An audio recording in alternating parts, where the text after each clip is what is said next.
Hello guys, how are you? I hope you all of you welcome back to my channel. Today we will discuss helper का salary कितना है. One of my subscriber उसने बोला कि उसका नाम है समीर घोष बोल के, वो बंदा कमेंट किया जो हेल्पर का सैलरी कितना होता है कुवैत में. तो मैं बोला इसका एक वीडियो बना लेता हूँ क्योंकि हेल्पर का सैलरी तो मैं अभी तक बताया नहीं. तो गाइज हेल्पर का सैलरी, हेल्पर बहुत तरह का होता है. ऐसा आप जो स्टेट में है उसमें भी हेल्पर होता है, ऐसा होटल में है उसमें भी हेल्पर होता है. तो हर डिपार्टमेंट में हेल्पर का टाइप का होता ही है. जैसे आप मिस्त्री में भी काम करोगे तो उसमें भी हेल्पर होता है. शेफ में भी आओगे ऐसा होटल में, उसमें भी हेल्पर होता है. कहीं पे भी हेल्पर होता है. तो गाइज अलग अलग इसमें होटल में जाओगे अलग अलग हिसाब से हेल्पर होता है. और आप कौन से हिसाब से बोला समझ में नहीं आया. हेल्पर को कितना देता है, हेल्पर को कितना देता है salary.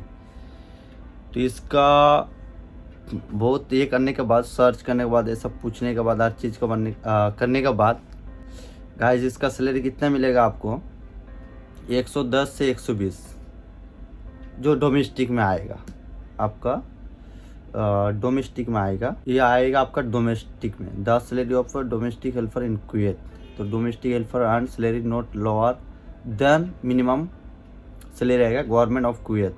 The minimum monthly salary of domestic helper in Kuwait rank between 110 से 120 केडी, 110 से 120 केडी तक मिलेगा.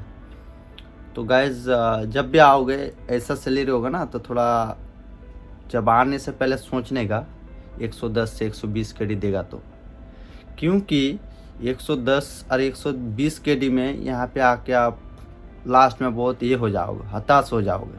कैसे मैं बताता हूँ. आप 120 केडी में आ गए, फॉर एग्जांपल आपको 120 केडी दे रहा है हेल्पर में. 120 में आप कितना क्या कमाओगे, कितना बचाओगे अपने घर के लिए, कितना भेजोगे. तो 120 केडी में आप रूम रेंट दे दिया कंपनी, रूम और ट्रांसपोर्ट, तो फिर अच्छा रहेगा.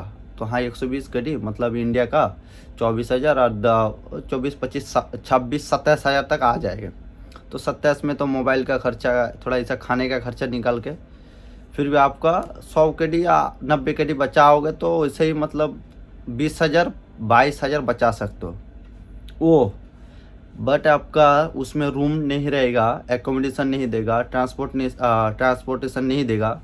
तो प्लीज़ गाइस आने से पहले ये चीज़ बहुत सोच लेना, क्योंकि यहाँ पे बहुत पछताओगे. उतना सैलरी में कुछ नहीं होगा. हम लोग इधर काम करो इसलिए मालूम है उतना सैलरी में कुछ नहीं होता है. क्योंकि जब इधर आओगे तो खर्चा बहुत जाता है. ऐसा जैसे कहीं के घूमने का, रूम पे अपना तो रूम है, आप वो 110 या 120 केडी में रूम तो देगा लग रहा है मे बी. बट रूम भी वैसे ही देगा, उतना बहुत आदमी डालेगा एक ही रूम में, वो तो होता ही है. जो सस्ता ये देता है मतलब वो लोग को रूम, एक ही रूम में 10-12 आदमी, बहुत मतलब थोड़ा ज़्यादा होता है. बट ज़्यादा कमा नहीं पाओगे. और 120 केडी 110 केडी होता है इंडिया का, तो 100 केडी होता है 24,000 और 10 केडी का 24 25 26 मतलब 27,000, 30,000 तक नहीं होगा. अब उसमें आपका मोबाइल खर्चा, वो मोबाइल का इंटरनेट है, उसमें आपको मिनिमम 5 केडी तो डालना ही है, और खर्चा है. तो इसलिए आने से पहले ये चीज़ देख लेना. इसलिए मैं बोला ये वीडियो बनाता हूँ. जो एक और 2-3 बंदा मेरे को पूछा, बोला है जी 120 केडी मेरे को सैलरी दे रहा है तो मैं क्या करूँ. तो गाइस 120 केडी दे रहा है, थोड़ा देख के, आपको ट्रांसपोर्टेशन दे रहा है या हर चीज़ दे रहा है तो नो प्रॉब्लम, आके फिर अच्छा रहेगा.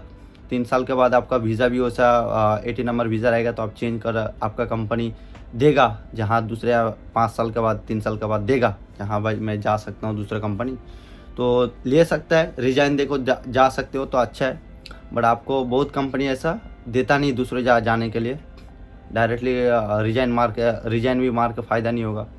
दूसरे यहाँ पे आप ये भी नहीं करोगे, बहुत केस करना पड़ता है. उसके बाद बहुत आदमी इधर है जो दूसरा कंपनी, हम लोग का कंपनी में आना चाहता है बट आ नहीं पा रहा है, क्योंकि वो लोग को कंपनी का ऐसा करके लेके आता है वीज़ा जो दूसरा कुछ भी कर भी नहीं सकता. कॉन्ट्रैक्ट पेपर ऐसा बनाता है, वो सिर्फ वही पे काम कर सकता है. और दूसरा पे जाएगा भी तो क्लीनर में जा सकता है, दूसरा में नहीं.